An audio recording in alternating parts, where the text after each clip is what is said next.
সত্যের সেবা করতে করতেই সতী হওয়া যায়। পতিব্রতা হইলে কালের হাত হইতে সত্যকে উদ্ধার করা যায়। চিন্তায়, কার্যে, শ্বাস প্রশ্বাসে স্থির ভাব যদি তুমি রাখো, তবেই পতিব্রতা হওয়া যায়, শুদ্ধ হওয়া যায়। নিজের কর্মকে যদি তুমি যত্ন করো, তাতেই যদি তুমি তৃপ্ত হও, ভগবৎ সেবা তোমাকে শক্তি দেবে। সকল ভার তো ভগবানের গো। ভাগ্য অনুযায়ী কর্মক্ষেত্রের আয় ব্যয় সব কিছু হয়, পরম পদ লাভ করা যায়। তার সাহায্যেই মুক্তি লাভ হয়। সদা সর্বদা যদি তুমি ভগবৎ চিন্তা করো, তাহলে এই বাসনা জালে বদ্ধ থাকবে না। একমাত্র ভগবানের আশ্রয় নিতে হয়। এই ভ্রান্ত মায়াতে তুমি ঘুরে বেড়ালে কিছুই লাভ করতে পারবে না। সংসার শব্দটি অভাবের স্মারক। যা মনে সুখ দুঃখ দুটোই উদয় হয়, এটাই তো সংসার।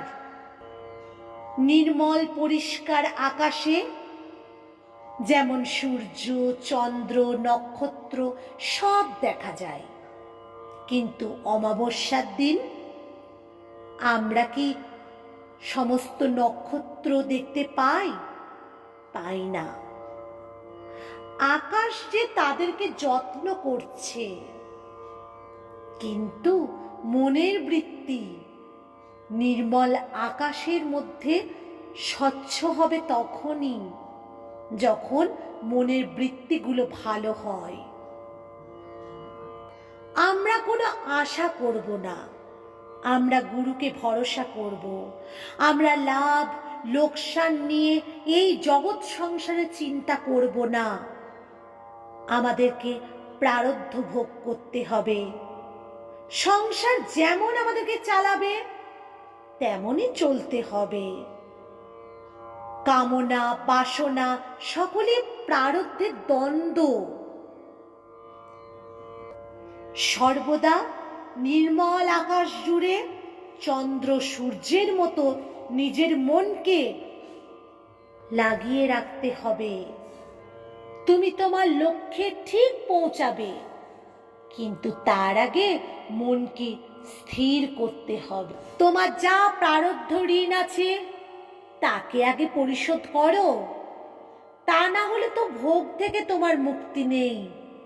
যতটুকু ভোগান্তি আছে, যতটুকু দুঃখ আছে, ততটুকুই তোমাকে পেতে হবে। সবই প্রারব্ধ বা কর্মফল।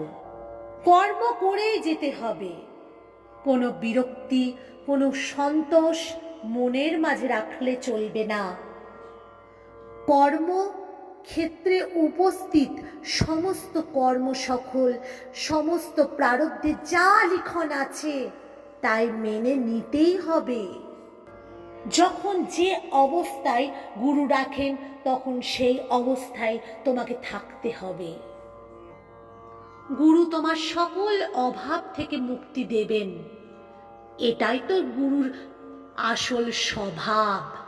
সদা সর্বদাই সহিষ্ণুতার অনুগত থাকতে চেষ্টা করতে হয়।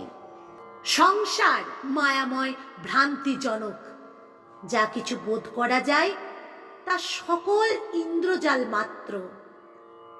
মনে আমাদের ইন্দ্রিয় ভোগ মাত্র থাকে।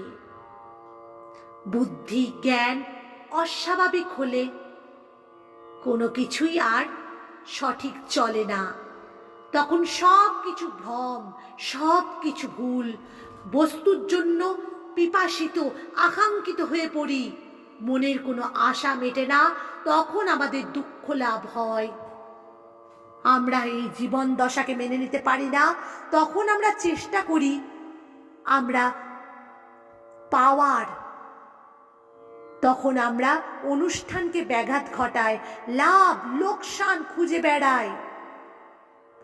উদ্ধারে আমরা গুরুর নাম স্মরণ ভুলে গিয়ে নিজেকেই, স্বরূপকেই গুরু ভাবতে থাকি।